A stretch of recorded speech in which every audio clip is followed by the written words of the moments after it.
Para começar, o presidente da Câmara Federal, Arthur Lira, anunciou medidas para reagir ao Supremo Tribunal Federal diante do aumento do clima de insatisfação com a corte entre os parlamentares. O líder anunciou a instalação de um GT, um grupo de trabalho para tratar da limitação de poderes da corte perante o Congresso.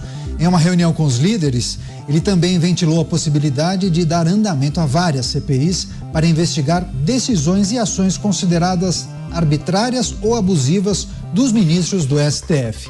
Esse gesto também foi entendido como um recado ao governo, já que comissões do tipo sempre causam preocupação e podem atrapalhar o andamento de matérias de interesse do Planalto.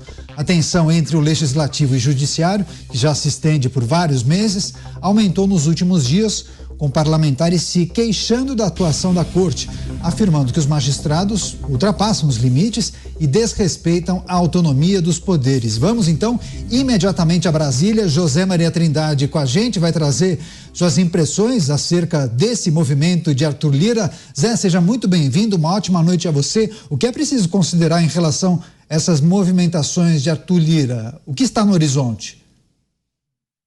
E que os poderes se entendem, né? Se pressionam e depois se entendem. Muito boa noite, Daniel. Boa noite, Mota. Boa noite, Beraldo. E boa noite a você que sempre está aqui nos acompanhando nos pingos, nos is, e isto é muito importante. Olha, ao sair da Câmara dos Deputados, Arthur Lira disse que não está brigando com ninguém e que o ato de criar CPI é, na verdade, regimental. É sim, está no regimento.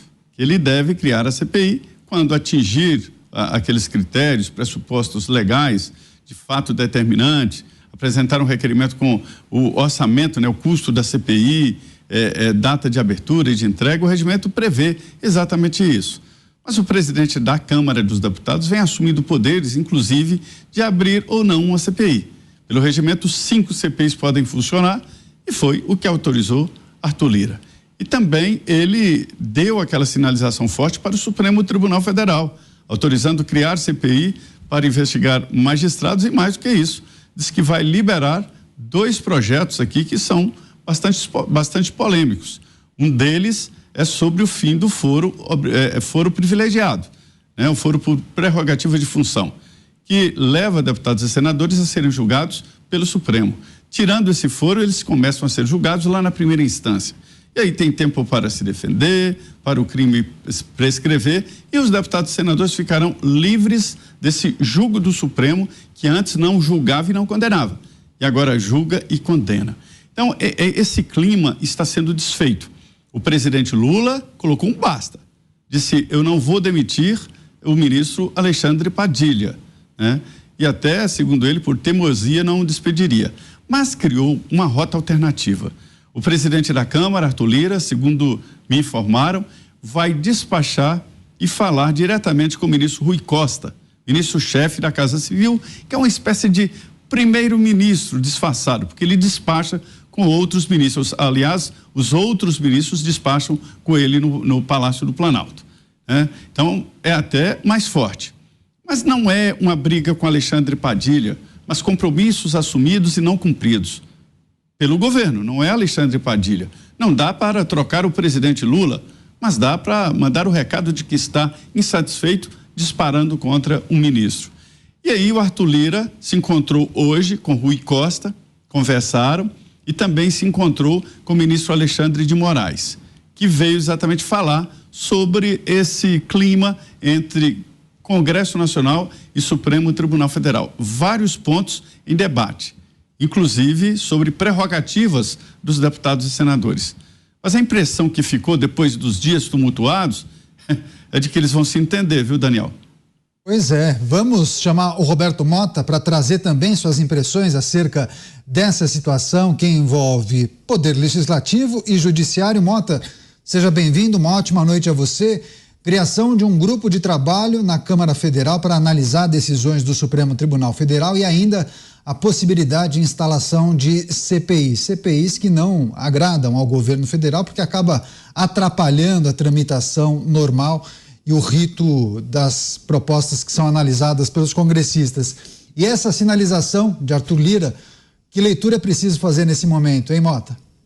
Eu acho que esse grupo de trabalho vai ter muito trabalho. Boa noite, Daniel. Boa noite, meus colegas de bancada. Boa noite, nossa audiência. E isso é bom. É isso que a gente espera do Congresso. Trabalho produtivo. A recente prisão de um deputado gerou polêmica. Não é difícil entender por quê. Vejam o que diz a Constituição. Desde a expedição do diploma, os membros do Congresso Nacional não poderão ser presos, salvo em flagrante de crime inafiançável. É o que diz o parágrafo 2º do artigo 53 da Constituição. Vejam, não há nenhuma outra exceção. É só no caso de flagrante de crime inafiançável. Então, talvez tenha chegado o momento do país tomar uma decisão. Ou a gente volta a seguir o que está escrito claramente na Constituição, ou então a gente deixa a Constituição para lá de uma vez e faz o que o coração mandar. O Cristiano Beraldo também está com a gente, vai trazer sua reflexão, sua análise acerca dessa pauta. Beraldo, seja bem-vindo, uma ótima noite a você. Agora, esse tema ganhou força justamente após a detenção do deputado federal Chiquinho Brazão, que o Mota mencionou há pouco. Vários congressistas entenderam que a prisão do parlamentar expedida pelo Supremo Tribunal Federal foi inconstitucional. Só que, Beraldo, convenhamos, a insatisfação vai muito além dessa medida que envolveu Chiquinho Brazão, né? De antes. Claro, sem dúvida, Canhato. Boa noite a você, ao Mota, ao Zé Maria, a nossa querida audiência que nos prestigia todas as noites aqui nos Pingos nos Is. Essa situação entre o Congresso, entre o Poder Legislativo e o Poder Judiciário, representado nesse caso pelo Supremo Tribunal Federal, ela vem desequilibrada já há muito tempo e por vários motivos. Cita-se, né, o Zé Maria estava falando sobre os processos, né, que antigamente iam para o Supremo não condenava ninguém, mas isso, na verdade, traduz eu diria, não só um respeito, mas um receio que havia de um poder interferir em outro, do uso político das atribuições do Supremo Tribunal Federal, que não pode, em nenhuma hipótese, ser instrumento de uso político. A Constituição de 88, ela moldou o Brasil para um ambiente de suposta estabilidade, que tivéssemos garantias de que não haveriam condutas autoritárias por parte dos governantes, que os instrumentos de fiscalização do Estado e do uso do poder pelo Estado estivessem presentes, com o Ministério Público e por aí vai. Só que ela também criou uma grande massa de controle do Brasil, que é esse centrão político, né, que hoje tem esse nome tão característico, centrão, que comanda tudo. Ele impede que se vá para os extremos na conduta do dia a dia da nação, mas ele também vai se protegendo e vai usando o Estado para o seu próprio benefício. A ruptura aconteceu em relação ao papel do Supremo Tribunal Federal durante o julgamento do Mensalão. Foi a primeira vez em que políticos foram julgados, condenados e sentenciados à prisão pelo Supremo Tribunal Federal, da forma como aconteceu, num processo que teve como relator e presidente do Supremo Tribunal durante o julgamento o ex-ministro Joaquim Barbosa. Entretanto, qual foi o efeito colateral daquilo? Quebrou-se aquela questão institucional. Alguns ministros, e sobretudo ministros que entraram no Supremo Tribunal Federal, perceberam o poder que lhes seria atribuído à medida que eles passassem a interferir na vida política do país. E isso foi estando cada vez mais presente até que chegamos ao dia de hoje, aos tempos de hoje, aonde há essa mistura, onde se olha para determinadas decisões e condutas e se tem dúvidas se a conduta está sendo adotada por uma questão estritamente constitucional, que é o papel do Supremo Tribunal Federal, ou se há outros interesses que estão ali muitas vezes tão evidentes, mas que convencionou-se deixá-los ali quietinhos, não se fala deles. Então, essa reação da Câmara dos Deputados, ela é natural desse processo, porque esse jogo não ficará assim. Não haverá o fortalecimento de um dos poderes com o poder da justiça e o poder político sem que os outros poderes não reajam. E vou antecipar mais um ponto. Hoje, o poder executivo se tornou figurativo diante da capacidade do Legislativo, da Câmara e do Senado, de executarem uma parte extremamente significativa do orçamento. Esse é o ponto.